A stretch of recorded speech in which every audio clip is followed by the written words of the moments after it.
বন্ধুরা, মেসেঞ্জারে কাউকে মেসেজ পাঠানোর ক্ষেত্রে অনেক সময় আমরা ভুল টাইপিং বা ভুল একটা কিছু লিখে ফেলি, একটা লিখতে গিয়ে আরেকটা লেখা হয়ে যায়।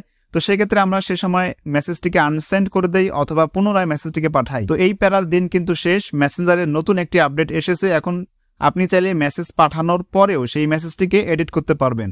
তবে কিছু কন্ডিশন রয়েছে, যেমন আপনি যে মেসেজটি এডিট করবেন সেই মেসেজটি 15 মিনিটের ভিতরে আপনাকে এডিট করতে হবে। 15 মিনিট পার হয়ে গেলে সেই মেসেজটি আপনি আর এডিট করতে পারবেন না। এবং আপনি যখন মেসেজটি এডিট করবেন তখন কিন্তু দেখা যাবে যে মেসেজটি আপনি এডিট করেছেন। তো কিভাবে মূলত মেসেজ এডিট করতে হয় তা জানতে হলে ভিডিওটা সম্পূর্ণ দেখবেন। ভিডিওটি ভালো লাগলে লাইক, কমেন্ট, শেয়ার করবেন। চ্যানেলে নতুন থাকলে সাবস্ক্রাইব বা ফলো করে আমাদের সাথে থাকবেন। So let's begin the show.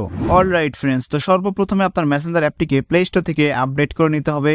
যদি মেসেঞ্জারটি আপডেট না করেন তাহলে কিন্তু এই অপশনটি আপনি নাও দেখতে পারেন। যেহেতু একটা মেসেঞ্জারের নতুন আপডেট, সেক্ষেত্রে আপনি মেসেঞ্জার থেকে আপডেট করে নেবেন, যেমনটা এখানে আমি আপডেট করে নিচ্ছি।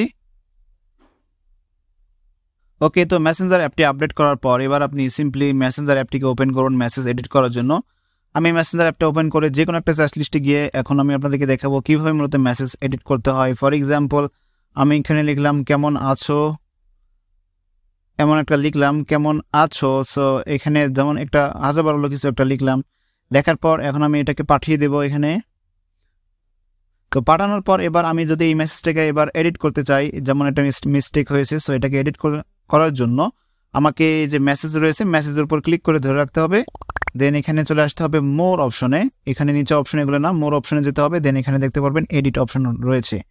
কিন্তু যখন আপনি এটা 15 মিনিট পরে যখন এডিট করতে যাবেন তখন কিন্তু আর এই এডিট অপশনটা থাকবে না। ফর এক্সাম্পল, আমি যদি এখানে এই মেসেজটা যদি ক্লিক করে ধরে রাখি, দেন এখান থেকে মোর অপশনে ক্লিক করি, তাহলে কিন্তু এডিট অপশন নেই। অর্থাৎ আপনাকে 15 মিনিটের ভিতরে কিন্তু মেসেজটা এডিট করতে হবে। যেমন আমি এখানে ক্লিক করে ধরে রাখলাম, দেন এখানে মোর অপশনে ক্লিক করে দেবো, দেন এখানে এডিট অপশনে ক্লিক করে দেবো। তাহলে দেখতে পাচ্ছেন এবার কিন্তু আমি এডিট করতে পারছি। যেমন আমি এখানে এবার কেমন আছো দিয়ে একটা প্রশ্নবোধক দিয়ে মেসেজটা আমি ঠিক করে দিলাম। এবার আমি যদি এখানে টিক অপশনে ক্লিক করে দিই তাহলে দেখতে পাচ্ছেন এবার কিন্তু মেসেজটা ঠিক হয়ে গেল এবং উপরে কিন্তু লেখা আসছে এডিটেড। ঠিক আছে, যখন আপনি মেসেজ এডিট করবেন তখন কিন্তু সেই মেসেজটা এডিটেড লেখা দেখাবে উপরে, এবং সেও কিন্তু এটা দেখতে পারবে যে আপনি মেসেজটা এডিট করেছেন। তো এইভাবে সেও যদি চায় সে মেসেজ এডিট করতে পারবে, এবং সে যখন এডিট করবে আপনি কিন্তু দেখতে পারবেন সেই মেসেজটা এডিট করেছে। ঠিক আছে, তো খুবই সিম্পল।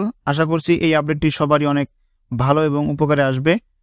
অ্যান্ড যদি ভিডিওটি ভালো লাগে অবশ্যই এই ভিডিওটি বন্ধুদের মাঝে শেয়ার করে দিবেন যেন তারাও শিখতে পারে বিষয়টা, এবং ভিডিওতে একটি লাইক দিবেন, কমেন্ট করে আপনার মূল্যবান মতামত জানাবেন, এবং আপনারা কোন টপিকের উপর ভিডিও চান অবশ্যই নিচে কমেন্ট বক্সে জানাবেন। আমরা সেই টপিকের উপর ভিডিও দেওয়ার চেষ্টা করব। সো দেখা হচ্ছে নতুন কোনো ভিডিওতে। আল্লাহ হাফেজ।